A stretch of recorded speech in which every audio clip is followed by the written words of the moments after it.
are desperately trying to manipulate the global narrative. What did you get information about that, Mr. Chair? Pwede na po akong... Go ahead. Sige. Yes, Mr. Chair, pwede na po akong sumagot? Yes. Okay. Doon po sa mga nauna niyo pong tanong, kung saan, ang sabi ko nga po ay hoax. Ang pinagbabasehan ko po doon ay yung mga naglalabasan ngayon na panibagong impormasyon.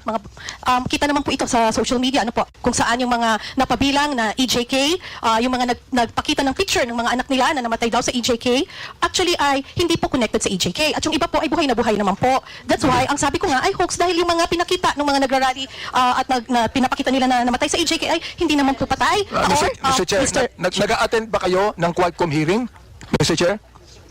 Nag-a-attend ba kayo ng Quadcom hearing? Yung mga biktima ng EJK ay nandoon at nagkaroon pa sila ng prayer rally, Mr. Chair?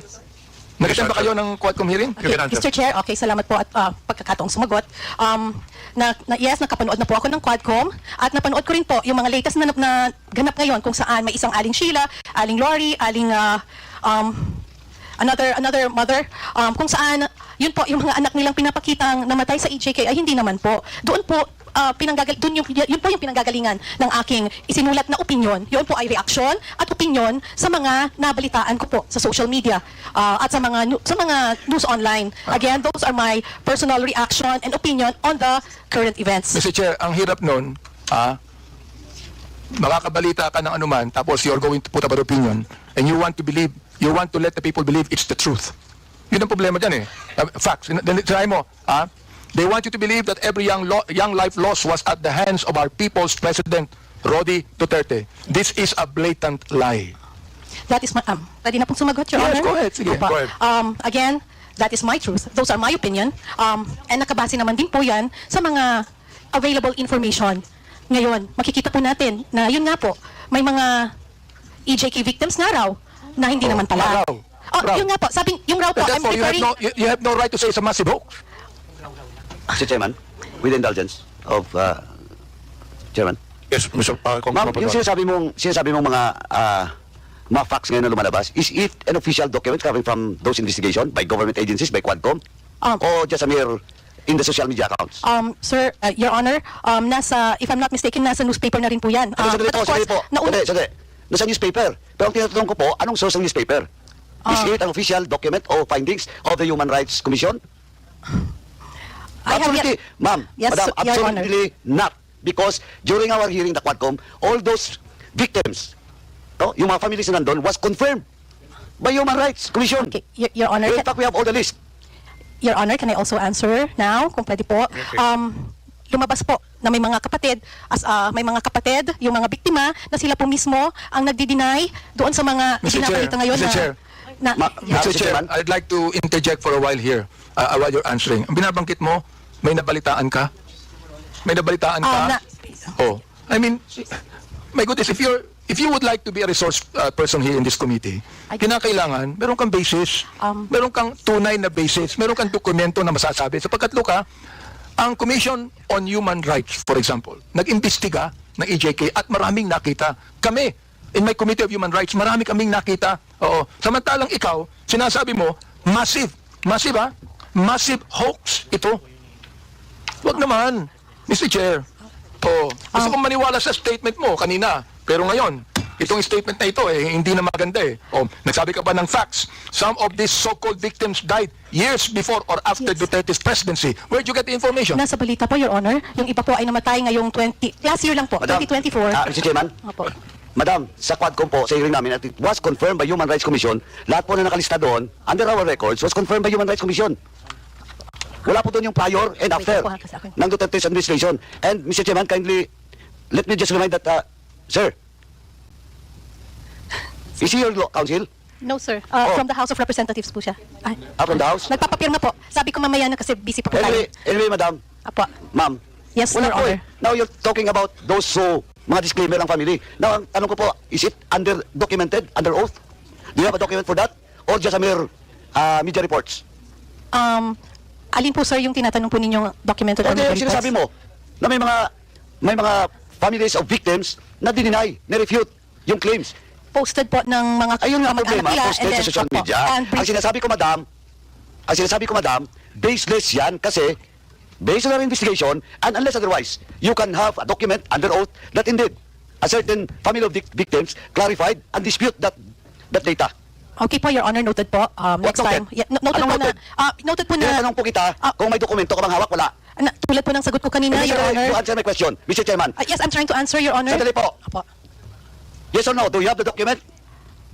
Under oath? Sir, like I said, Andale, yes or no? And remember, I am just asking you if you have the document or not, under oath. of the family who Yeah, reported? yeah. None, sir. Oh, none. It's on the, like I said, it's a... So none. You don't have. Okay, sir. Next time po, What's kukuha next po muna- next time po, bago po tayo magsulat ng mga ganon, kailangan kumuha po muna tayo ng mga dokumento under oath at hindi tayo basta magbabase sa sinasabi Chair. ng mainstream media. Okay. Mr. Chair, Thank you. let me continue on the statement he said. Yes. Sinabi niya, facts to nakalagay facts. Many are completely unrelated to drugs or EJKs. Some of them are still very much alive. You said you do not have any documents on that. Now look, Miss MJ na lang po. Para hindi po Miss MJ, po. you are accountable to the victims and you are accountable to us in the Quadcom. Pinasinungalingan mo kami. Pinasinungalingan mo ang mga victims. Now look, if you do not apologize right now, you listen. Yes, Your Honor. If you do not apologize, I am going to make a motion to hold you in contempt. I apologize, sir. And tulad nga po ng sabi ko kanita, sa susunod po ay maghahanap na lang po muna tayo ng mga under Yun. oath. At Okay hindi to, po ha? tayo magre-rely sa mga balita ng news. Salamat na- po. Okay po. Kaya Maliwanag fake po. news. Yun ang ibig sabihin, non-fake news. Ito, tutuloy ko. Salamat din po, Your Honor. Ito sinabi nyo, binanggit mo na ito and this is something that you should apologize also. Anong sabi mo? Do not let these criminal forces twist reality to turn a strong, decisive leader into a monster. Now let me ask you, who are these criminal forces?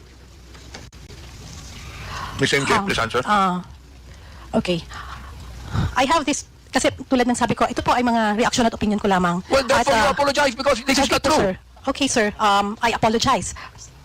Okay, Mr. Chair, this is the second time that Miss MJ has apologized. I hope that next time, kayong mga vloggers, wag kayong magbibigay ng opinion lang, impression ninyo. Ibigay nyo yung katotohanan, may dokumento kayo. Sapagkat meron kaming documents to show Naiinsulto ko, I am insulted with your statement. Being the chairman of the Human Rights and one that's investigating, I am actually insulted with your statement. Again, my apologies, sir, and noted po sa mga suggestions po ninyo. At gusto ko lang din pong sabihin na yung pong post has nothing to do with you. It has nothing to do with, pasensya na po.